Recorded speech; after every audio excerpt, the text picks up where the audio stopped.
West, West, West, West, West. This the West, West, West, the West Coast. This the West, West, West, the West, West. This the West, West, West, the West Coast. Yo, yo, yo, yo, back at it again. West Coast Mindset. Let's get to it. We have some breaking news coming out today that has people in Cleveland shaking their heads over who the starting quarterback is. I'll get to that in a little bit.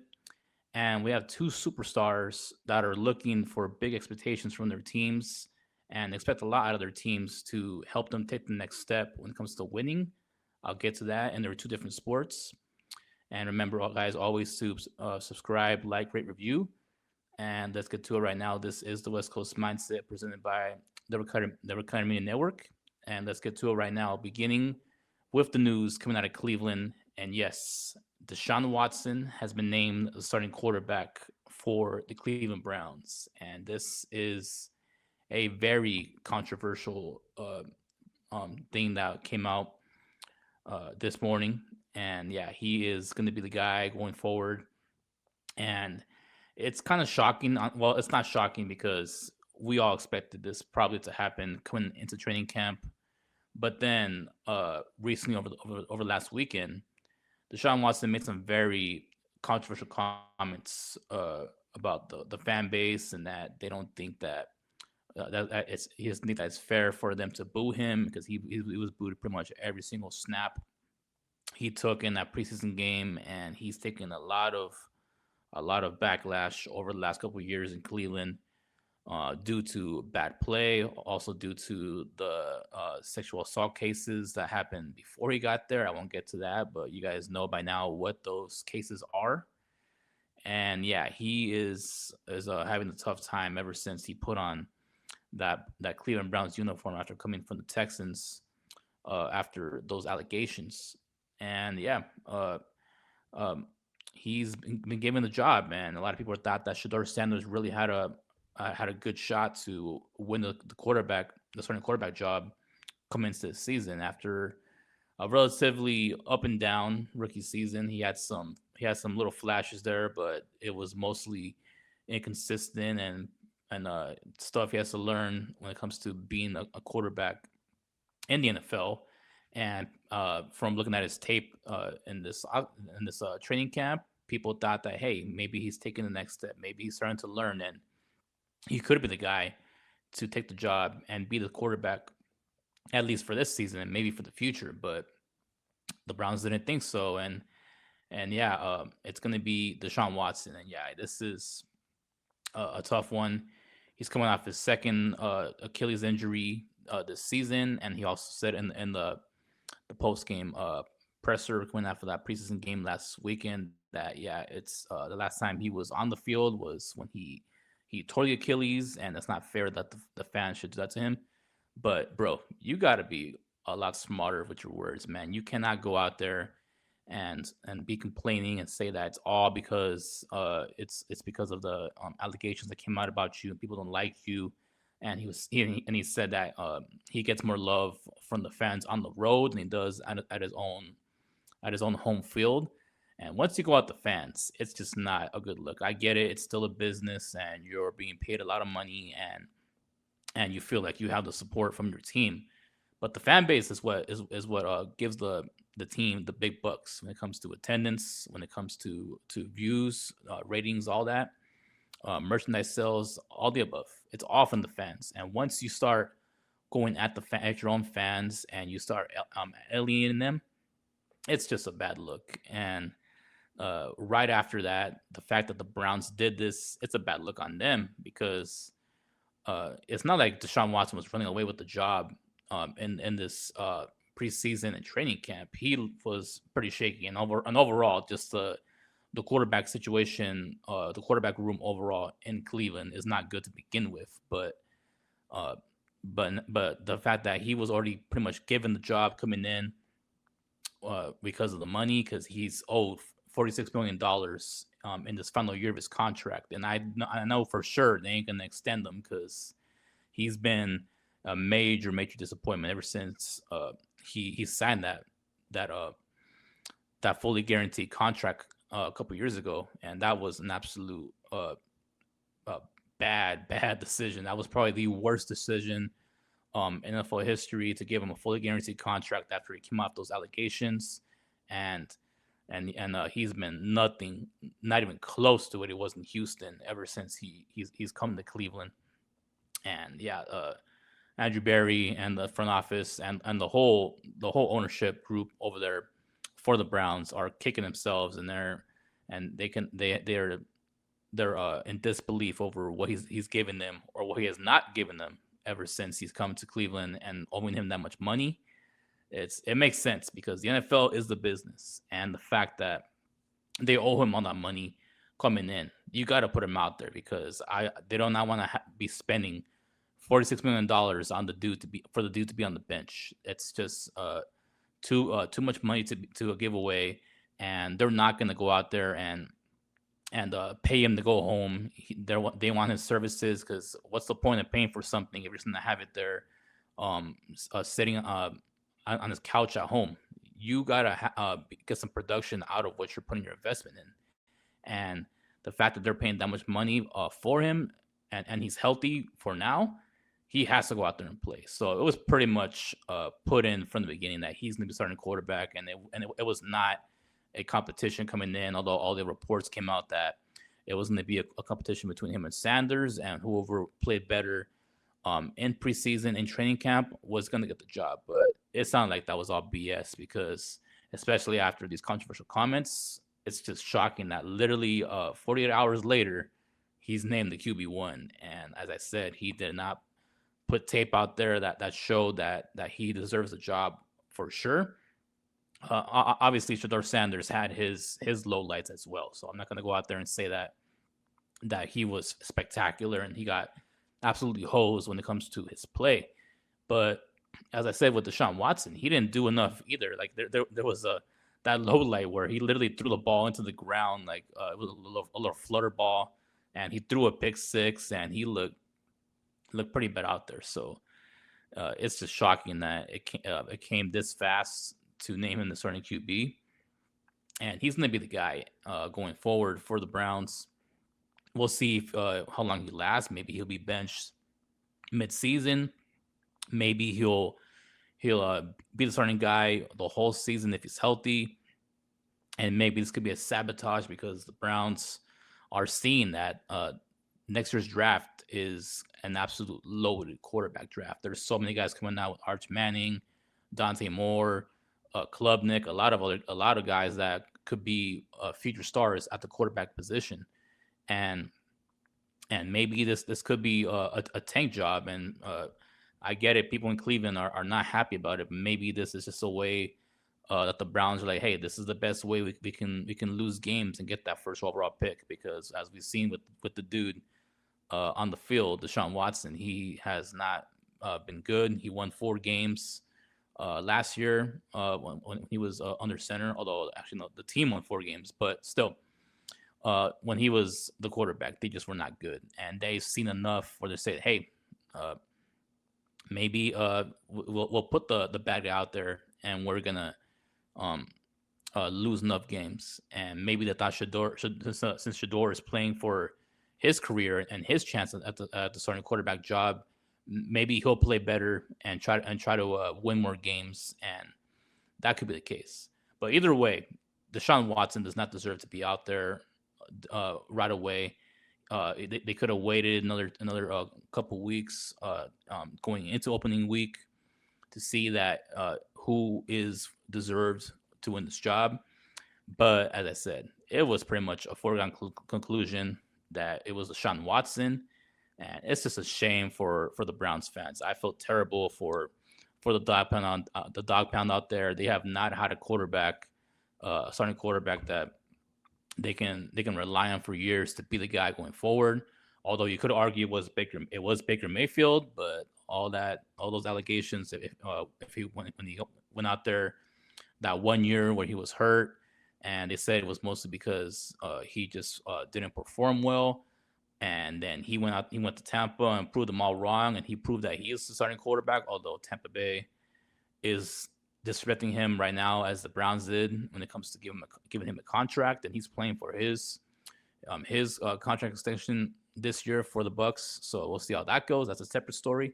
But yeah, it looked like it was gonna be Baker Mayfield for the future, and then obviously he had to go, and it was Deshaun Watson. They thought that was gonna be the savior, and then that was an absolute disaster, and it will continue to be a disaster now that he's the guy for them, at least for the first half of the season, if not the whole season. And yeah, things are just bad for Cleveland, and they can't catch a break. So Browns fans, hang in there.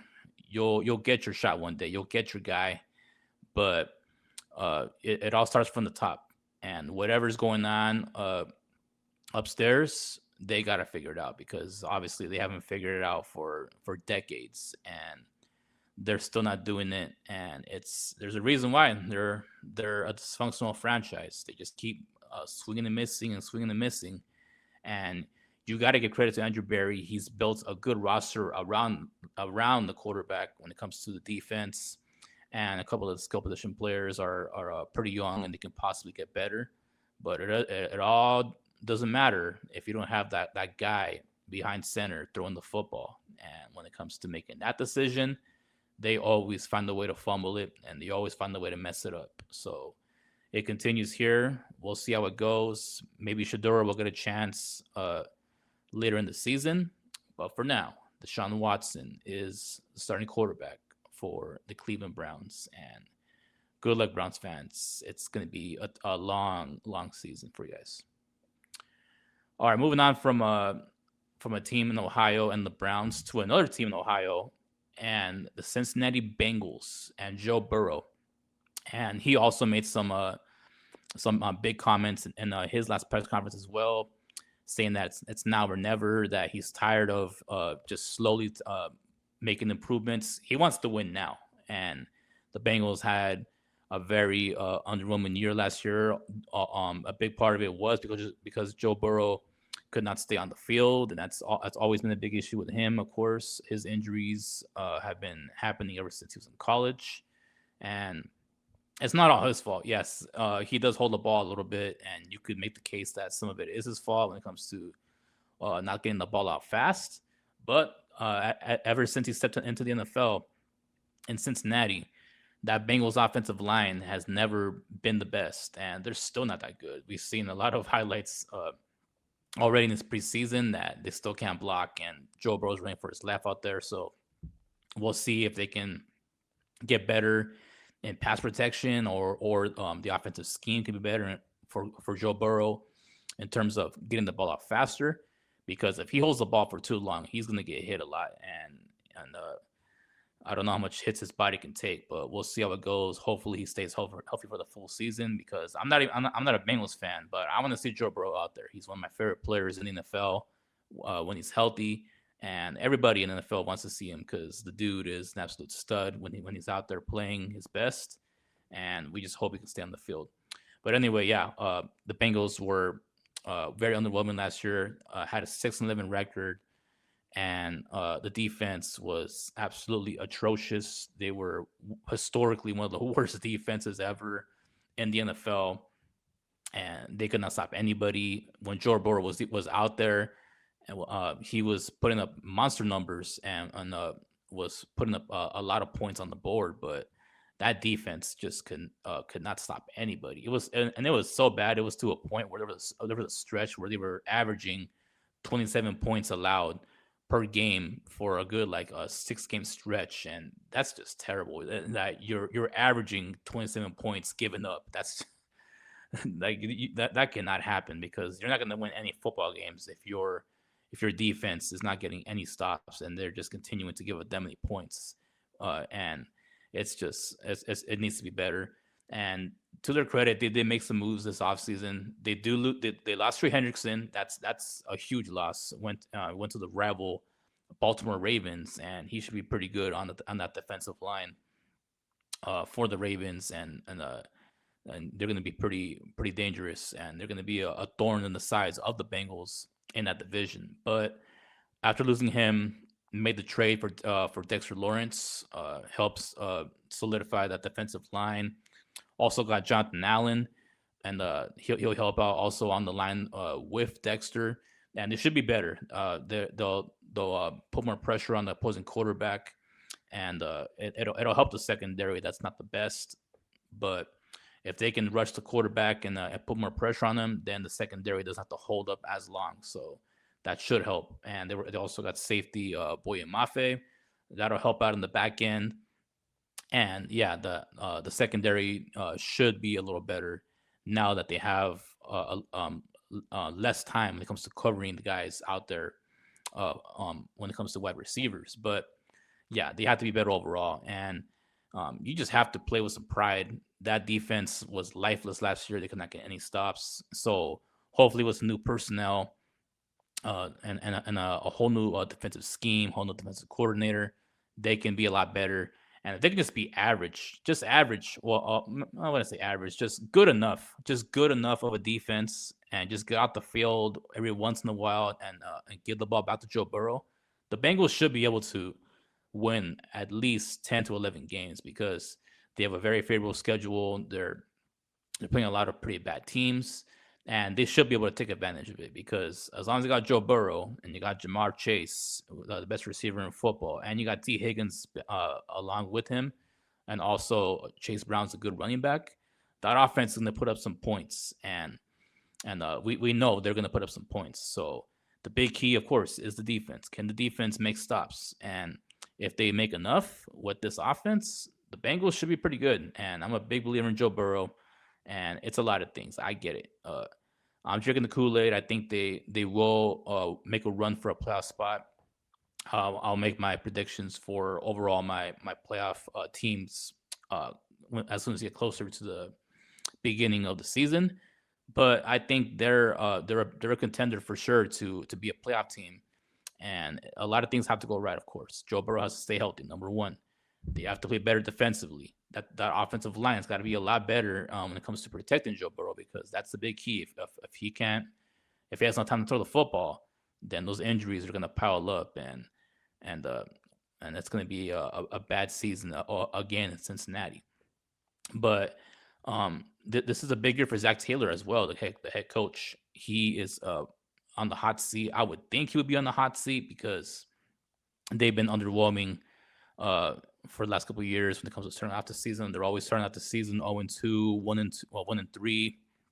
They're always going to have the slow starts, and that's coaching. And the fact that he still has his job, and a lot of teams in the NFC North, all three teams actually, other than the Bengals, have new head coaches, and he's still the remaining head coach that kept this job. That's very questionable, and I'm pretty sure the fans in Cincinnati are probably sick of him, and they want to see results because if he doesn't give results, then those fans are going to go absolutely insane, and they want him and they want Zach Taylor out of there.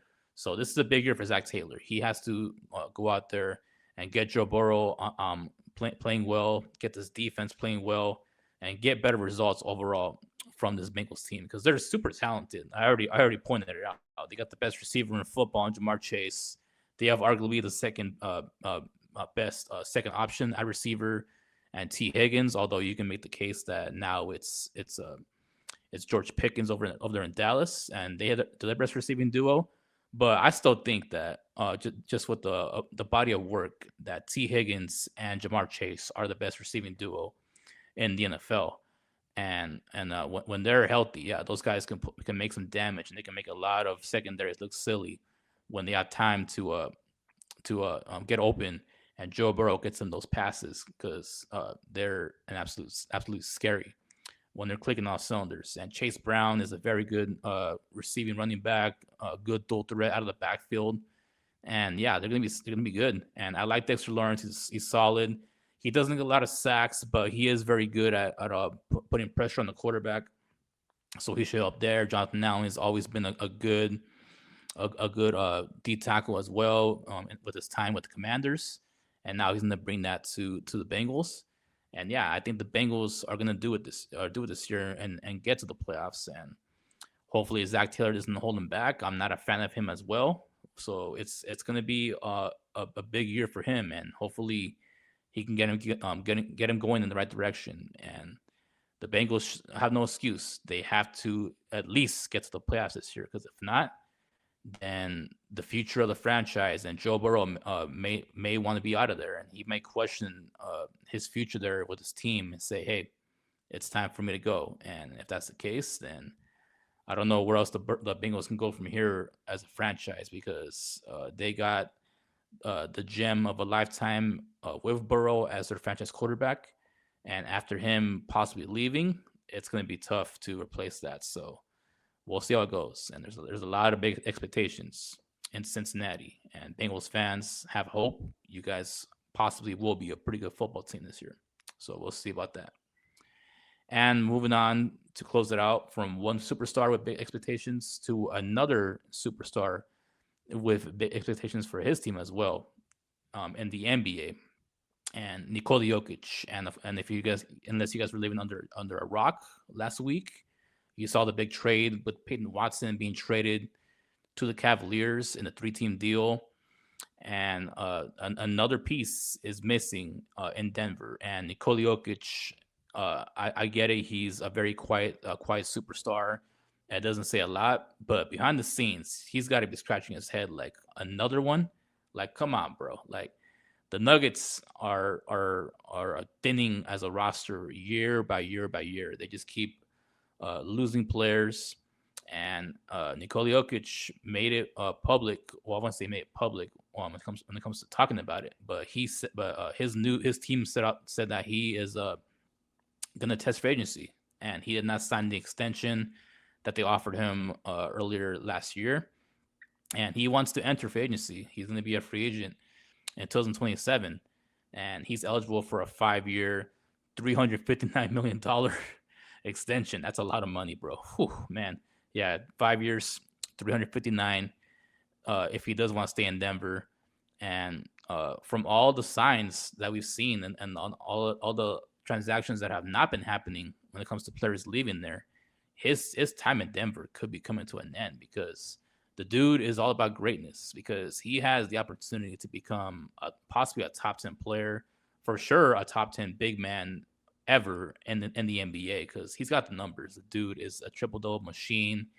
He is an absolute monster when it comes to scoring in the post, hitting threes, getting rebounds, and the dude can barely jump over a curb, but he just dominates people on a night-per-night basis, and nobody can stop him. And he's trying his best, but when it comes to ever since he won that championship that 1 year, he has not been able to sniff at least the conference finals. In the last couple of years, it's been pretty underwhelming. And I get it, dude is trying his best, but when it comes to the supporting cast, they just haven't been able to go along the ride with them ever since that championship season. And you expect a lot better from him. And I'm a big Jokic fan. I think he's going to be great, but I expect a lot better from him when it comes to his performance, especially after last year, losing to an undermanned Timberwolves team. And he was pretty bad in a couple of games in that series, and that was by far his worst series of his career.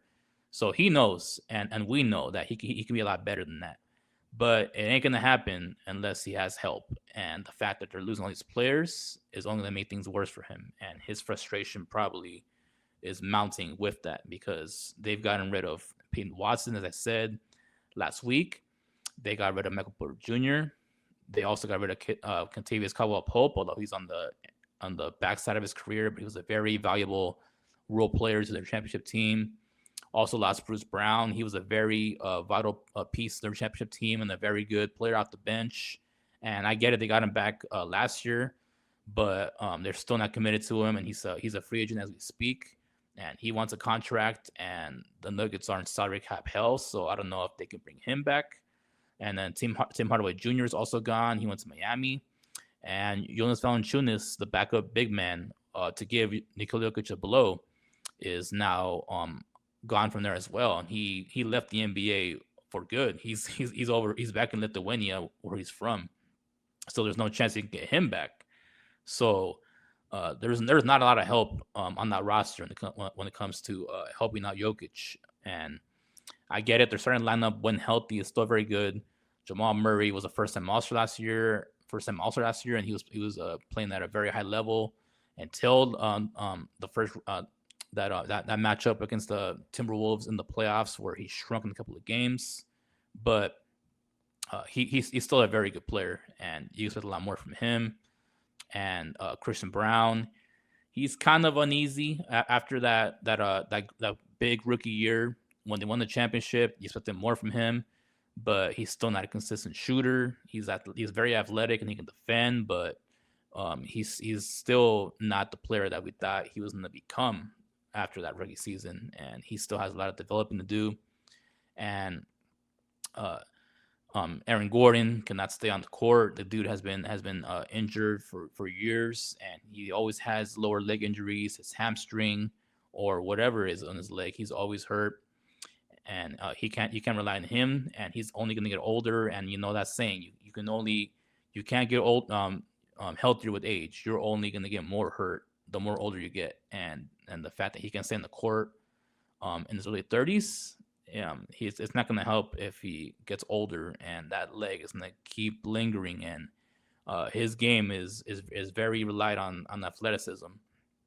And if he can't be athletic, then his use out there is really not valuable. And they need him on the defensive end to help Jokic, because Jokic is not a great defender in the post. And Aaron Gordon's a very valuable piece when it comes to being a good help defender on the side and helping in the post. So we'll see about that. And Cam Johnson was a bit of a underwhelming player last year. They thought he was going to be a good replacement for Michael Porter Jr. after letting him go to Brooklyn, and he was very uneasy. He was more down than up. He had his moments, but he needs to be better this year. And overall, that starting lineup is good, but the question is, how long are they going to last? Because if you have no bench to help to speak of to help, then the odds of that starting lineup staying healthy for the whole season is quite in doubt, and it's going to be tough. And they were a very pretty bad defensive team last year because of the injuries and the lack of depth on the team. And I don't see them getting better defensively now that they lost Peyton Watson, because he was a very versatile player. And he's still very young, 24 years old, 6'8", can shoot it, athletic, can defend multiple positions. And now they lose him. So really the only guy they have that can stop anybody is Aaron Gordon. And as I said, the dude can't stay on the court. So it's going to be very tough for them on the defensive end, and Jokic is going to have to score a lot of points, because it's going to be a lot of shootouts when they play some of the best teams in the league, and they're going to put us some points on them. So overall, it's a tough scene in Denver. I think they will be a good team this year. They'll be a playoff team for sure, but I don't see them being a huge threat to the Spurs. I don't see them being a huge threat to the Thunder. And they may be in like the 4 or 5 tier, I think, in the Western Conference, depending on how good the Lakers are, depending on how good the T-Wolves are, and stuff like that. But yeah, Jokic, he may want out of there, and his time in Denver could be coming to an end. And Stan Kroenke and the ownership over there in Denver have to be sitting on their hands right now and nervous as hell, because if you're not giving your superstar enough when it comes to help, I get it. You can offer him a lot of money, and possibly this is the reason why they're not signing players and letting players go, is because they possibly want to give him that $259 million and keep him long term. But what's the point of having a Ferrari if you put him in a garage full of Hondas? It's just not gonna make sense, because it's just sitting there around a bunch of junk, and it's not gonna be worth it. So it's a double-edged sword. Jokic can take the money and be happy financially and be set for life, or he could go somewhere else and take a little less and try to keep winning and become one of the all-time greats, which he already is.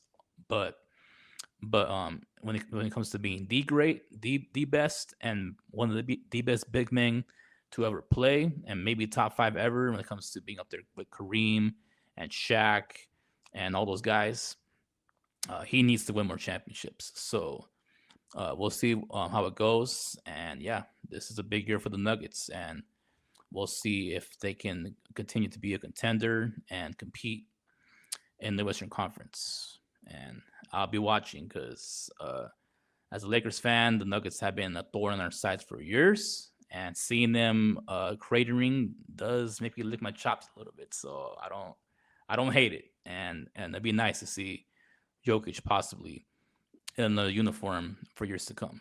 So we'll see how it goes. And this was the West Coast Mindset presented by the Recliner Media Network. Hope you guys are getting more excited for football season coming up. And the MLB is closing the dog days of summer in August, and they're getting close to September, and they're getting close to playing playoff baseball. And that's the best time to watch baseball. And yeah, sports are picking up, guys, and we're almost to the finish line. And summer is almost coming to an end. But when fall comes, that's when the big entertainment comes and sports is at its best. So we'll see how it goes, and I'll be excited for it, and I know you guys will be excited for it. So sports are coming, baby, and it's gonna be awesome. And with that, I'll see you guys next week. This the West, West, West, West, West. This the West, West, West, the West Coast. This the West, West, West, the West, West. This the West, West, West, the West.